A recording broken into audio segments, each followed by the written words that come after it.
Ini adalah video part 2 dari pembahasan soal UAS.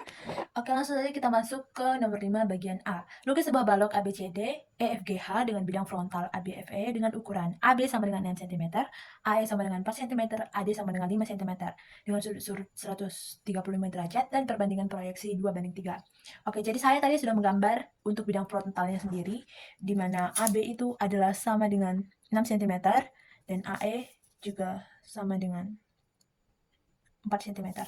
Nah, pertama-tama kita harus lakukan yaitu kita memperpanjang garis BA ke sini, terus kita perpanjang garis FE, kemudian kita ingin menggambar sudut surut 135 derajat. Nah, dengan menggambar lingkaran berpusat di A, sehingga akan memotong garis AE di satu titik dan perpanjangan garis BE di satu titik. Nah, sehingga kita juga akan membuat lingkaran dengan pusat di titik potong-potong ini. Kita membuat lingkaran, kita juga akan membuat lingkaran.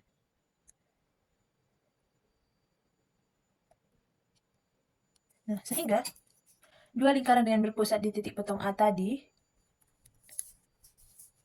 di titik potong lingkaran A, maka ini kita perpanjang. Kita perpanjang. Demikian juga kita lakukan hal yang sama di titik B. Nah, sini kita juga harus perpanjang sisi yang ini. Dan sisi ini juga. Nah, sehingga perpotongannya ini kita membuat lingkaran juga. Untuk integrasi, jadi berapa dari A tadi kita lakukan pada E, F, dan B. Kemudian untuk menghitung A di 6 cm, kita menggunakan proyeksi 2 3. Jadi, di sini kita sudah ukur 5 cm, kemudian kita buat satu sudut di sini, supaya kita memproyeksikannya. Ini sebesar ini, terus ini sebesar ini, dan ini sebesar ini. Di sini kita tarik ke ujung yang 5 cm tadi. Oke, selanjutnya kita ingin mengukur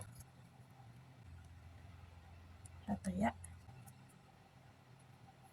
Oke, kemudian nah, setelah itu ini kan kalau misalnya 5/3 kan sekitar 1 komaan, berarti bener ya ini. Kemudian kita ingin memproyeksikan 2/3 tersebut ke ini. Jadi kita ambil 2, boleh pakai penggaris, boleh pakai jangka, terserah. Sini, berarti ini udah pas ya. Sekarang kita proyeksikan ke baloknya. Nah, jadi panjangnya segini. Enggak. Kemudian garis-garis yang telah terbentuk, garis ini, itu kita satuin.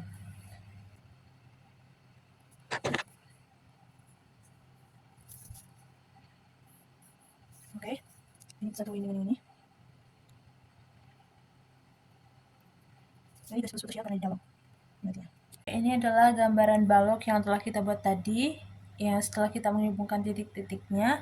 Kemudian kita namai ini bidang frontalnya AB, FE. Berarti kita buat di sini CD, EFGH.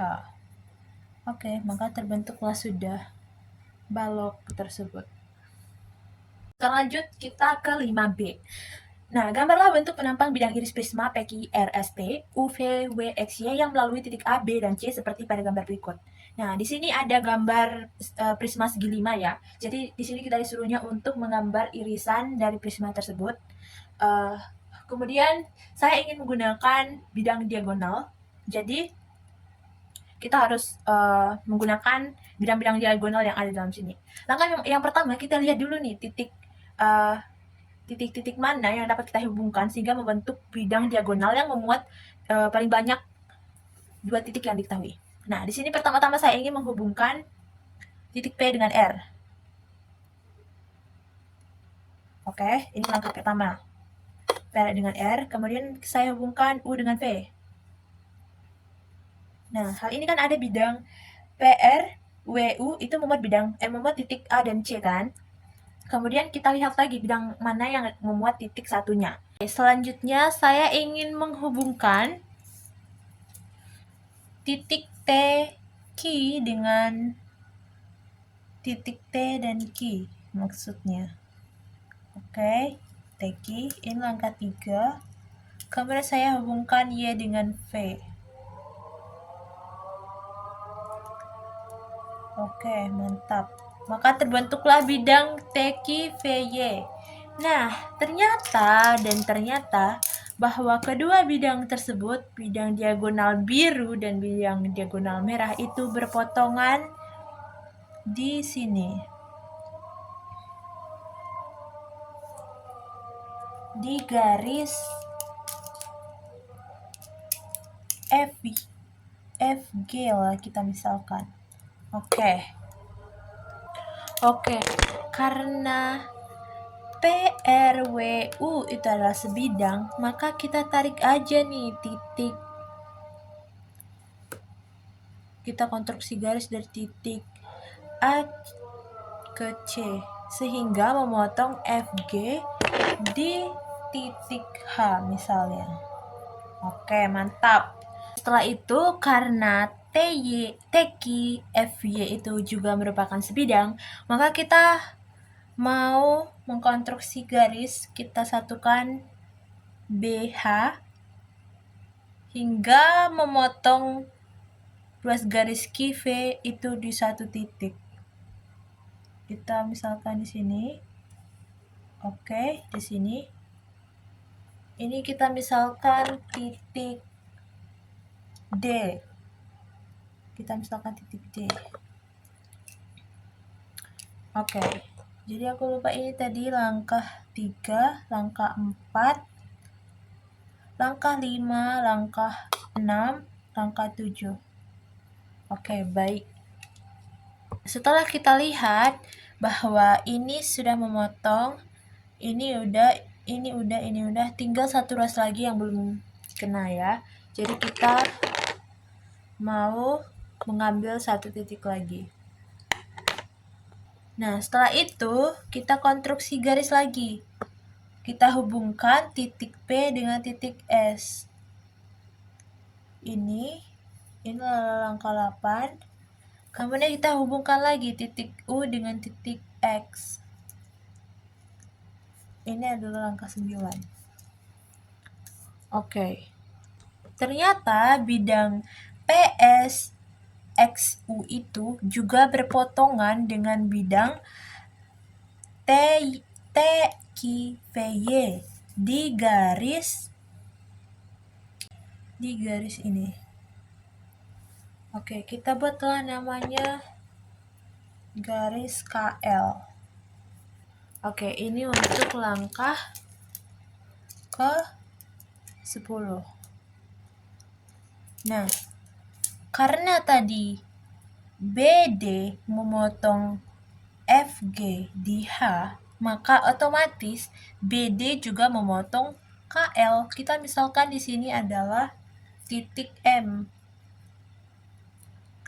Nah, sehingga karena PSXU itu adalah bidang sebidang, jadi kita hubungkan titik A, kita perpanjang titik A, M, kita konstruksi sebagai garis di sini.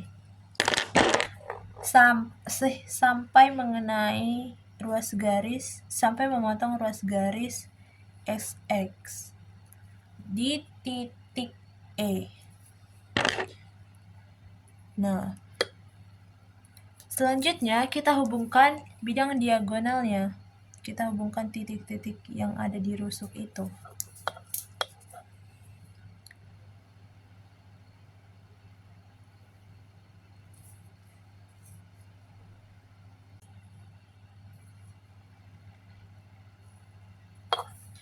Dan terakhir di sini. Oke, maka bidang ADCEB merupakan bidang irisan prisma PQRS UVWXY. Terima kasih. Mohon maaf apabila salah pengucapan atau salah kata.